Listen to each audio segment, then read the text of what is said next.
Hey everybody, Brian here from Fitzpatrick. So I want to show you this car here. This is a 2021. It's a Hyundai Tucson. This is 1.6 diesel manual, and in Ireland this is what's called an executive model.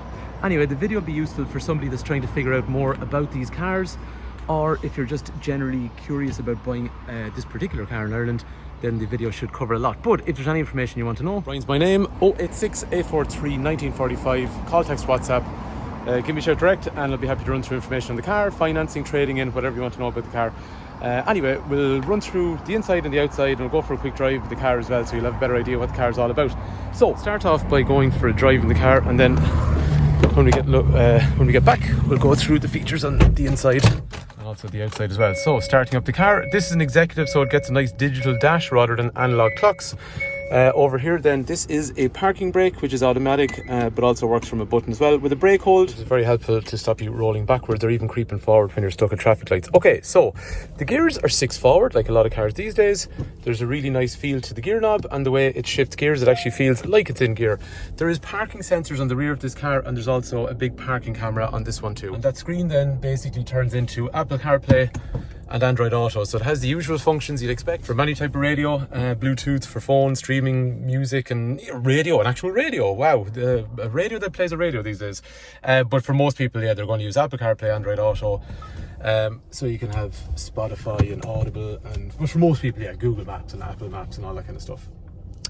Steering wheel feels quite nice. There's a nice indentation where you'd hold your hands in that kind of 10-2 position.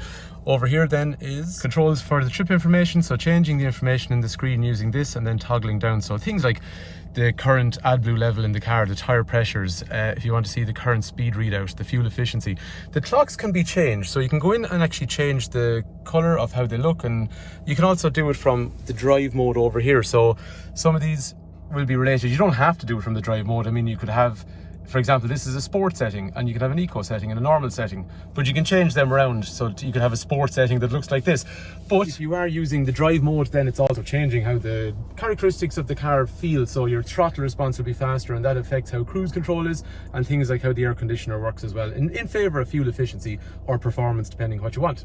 A lot of modern cars now have this lane change and lane keep assist warning.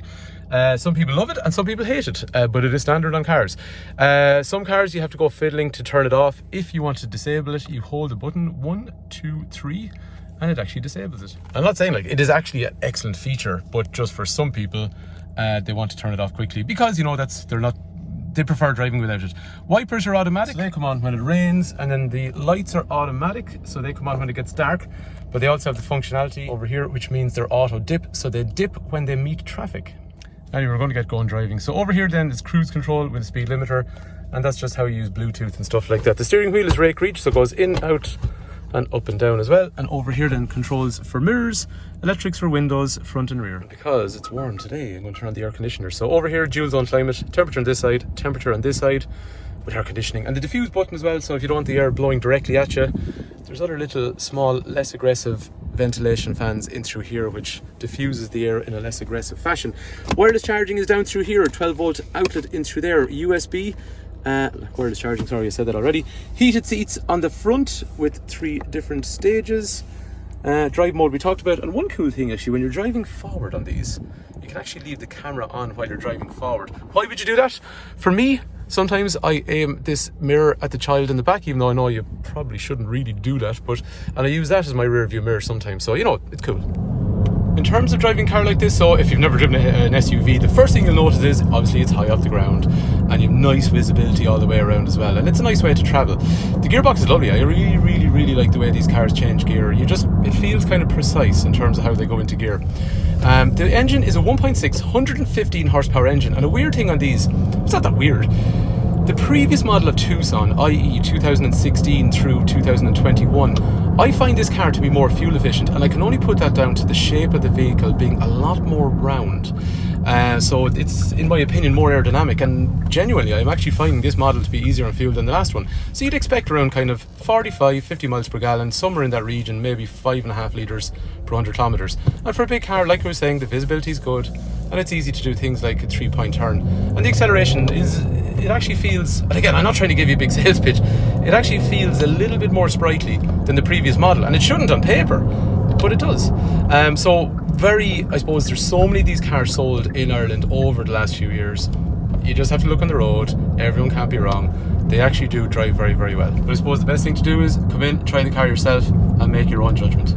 Good. So the colour of this car is what's called silky bronze. Like we're saying, this is an executive model.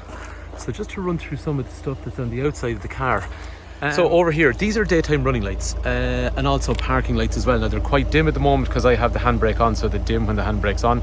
But these would light up normally, and then your headlight and indicator is in through here. There's some nice little design features, black along the bottom, along here, but you have a kind of more brushed aluminium effect along through there. The wheels are actually, in fairness, they're a nice 18-inch wheel, and they're a nice diamond cut finish, so they're shiny and reflective, so they look cool on sunny days, but you know, under artificial light at night time as well. There's no chrome in this car, so which I think is a good thing. You know, some colours work better with chrome than others, but an executive model will have black roof rails, so you can put a roof box with roof bars. There's tinted windows. Now, one anomaly on Tucsons is, on an executive middle spec, you get side tinted windows, but you don't get a rear tinted window. So the previous owner specified that she wanted a window tinted on the rear to match the rest, which I think is completely sensible. And then after that, the car also a tow bar on the back as well, so she had occasional trailer use.